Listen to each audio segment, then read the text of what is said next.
Bien, je voudrais vous résumer l'ensemble des choses qu'il faut absolument savoir pour équilibrer correctement une équation Milan.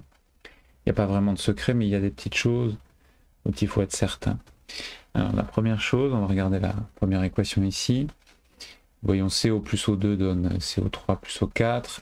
Bien évidemment, il faut avoir compris que de ce côté-là, nous avons les réactifs, c'est-à-dire les choses qui vont disparaître.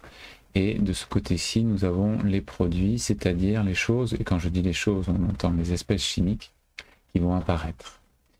Mais en raison de la conservation de la matière, c'est-à-dire les atomes ont une durée de vie infinie, ils ne peuvent pas disparaître, on est obligé d'équilibrer, c'est-à-dire de mettre des coefficients stoichiométriques qu'on va établir ici. Alors, première confusion qui peut avoir lieu, c'est qu'un élément chimique peut être symbolisé soit par une lettre, comme c'est le cas pour l'oxygène, soit par deux lettres, comme c'est le cas pour le cobalt. Et vous voyez que quand il y a deux lettres, la première est en majuscule et la seconde est en minuscule. C'est le cas aussi pour le fer ici. La première est en majuscule, mais la seconde est en minuscule. Ainsi, quand on regarde cette première équation bilan, on fera attention de ne pas confondre le cobalt, c'est petit o, avec le C et un grand O qui serait un carbone avec un oxygène. Ça, c'est la première chose.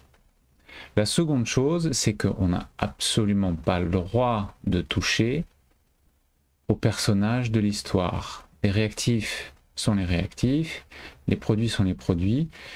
Je ne peux pas, parce que ça m'arrangerait par exemple, remplacer ce 4 par un 5. Je n'ai pas du tout le droit de faire ça parce que je raconterais alors une autre histoire. Voilà. Donc on ne touche jamais à ce qu'il y a dans la parenthèse, c'est-à-dire on ne touche jamais à la nature des réactifs et des produits. Et la seule chose qu'on a le droit de faire, c'est de multiplier, par exemple ici, par 3 et là par 2, de telle manière à faire en sorte que de part et d'autre, il y ait autant d'atomes de cobalt, donc là nous en avons 3 du côté des réactifs, et également 3 du côté des produits.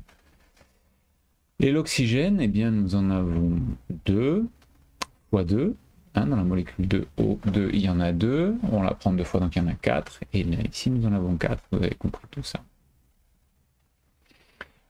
Donc je répète, on n'a pas le droit de toucher aux réactifs et aux produits. Vous voyez ici on a 2 oxygènes, on n'en a plus qu'un. On pourrait être tenté de mettre un 2 ici, mais on n'a pas du tout le droit, hein, ne faites jamais ça. Donc si vous voulez vous empêcher de faire ça, vous pouvez mettre des parenthèses, au moins au début, puis après vous ne les mettrez plus parce que ça alourdit l'écriture. Alors ici on a 2 oxygènes de ce côté-ci, et donc il nous en faut 2, et on multiplie par 2 seulement, donc on a 2 fers, et on est obligé d'équilibrer ici.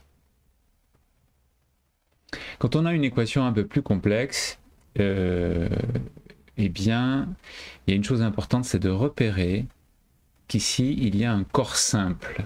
Un corps simple, c'est un corps où il n'y a qu'un seul élément chimique. Donc là, H2 est un corps simple. Fe3O4 n'est pas un corps simple parce qu'il y a du Fe et du O. H2O n'est pas un corps simple puisqu'il y a du H et du O. Fe est un corps simple. Donc il faut repérer les corps simples et les corps qui sont dits composés. Parce qu'on doit toujours terminer l'équilibrage, enfin on a de grandes chances de devoir terminer l'équilibrage par un corps simple. C'est beaucoup plus simple, justement. Donc ici on regarde un peu cette équation, on voit qu'on a 4 oxygènes, 3 fers. Le fer, on n'aura pas de problème à l'équilibrer à la fin, parce que c'est un corps simple. On pourra toujours mettre un 3 ici, ou si on a dû mettre un 2 là, ça fera 6 fers, on pourra mettre un 6. Donc on termine toujours par les corps simples. Donc je vais essayer d'équilibrer l'oxygène. Là, je vois que j'en ai qu'un, là j'en ai 4. Donc je multiplie par 4. De ce fait, j'ai 8 hydrogènes, puisque quand le coefficient stoichiométrique est placé devant une molécule, ça multiplie évidemment tous les atomes de la molécule. Donc il m'en faut 4 ici. Et nous avons là 3 fers. Et enfin, dernier conseil, prenons le cas de la combustion de C2H6 dans le dioxygène. Alors, Tiens, une dernière remarque aussi là-dessus. Parfois on met un signe égal, parfois on met une simple flèche, parfois on met une double flèche. Nous verrons plus tard ce que ça signifie. Pour nous, pour l'instant, ça n'a aucune importance. Ne portez pas d'attention à ça. Et cette combustion produit du CO2 et du H2O. Donc si on applique les règles qu'on s'est données, on essaie d'identifier ici un corps simple. O2 est un corps simple. On va terminer par l'oxygène. On finira par équilibrer l'oxygène. Et les deux autres éléments chimiques à équilibrer sont le carbone et l'hydrogène. Très bien, donc on peut commencer par équilibrer le carbone. Il y en a 2, j'en mets 2. L'hydrogène, il y en a 6, ici j'en ai 2, donc je multiplie par 3. Et si je compte maintenant les oxygènes, j'en ai 2 fois 2, 4, plus 3 fois 1, 3, 4 plus 3 égale 7. J'ai 7 oxygènes, et là, je dois multiplier au 2 pour avoir 7. Et vous voyez que nous avons un problème pair-impair. Parce qu'il faudrait multiplier un nombre pair pour obtenir un nombre impair, ça ne marche pas. Alors, dans ces cas-là, il y a une astuce, et c'est peut-être la seule astuce avec le fait de terminer par le corps simple, c'est de multiplier tous les coefficients stoichiométriques qu'on a déjà utilisés par 2. Alors, comme c'est pas très propre, je vais effacer les anciens. D'accord.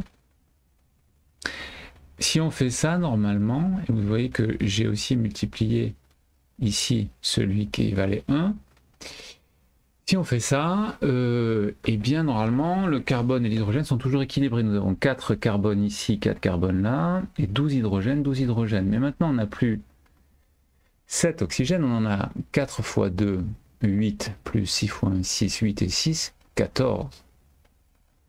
Et là maintenant, je peux multiplier 2 par 7 pour avoir 14. Voilà la seule astuce qu'on connaît. Le reste, c'est de la volonté, on essaye jusqu'à ce qu'on trouve. Quand on regarde les coefficients stoichiométriques qu'on voit ici, on voit qu'ils sont relativement petits, et plus ils sont grands, plus ça correspond à des situations qui sont un petit peu plus difficiles.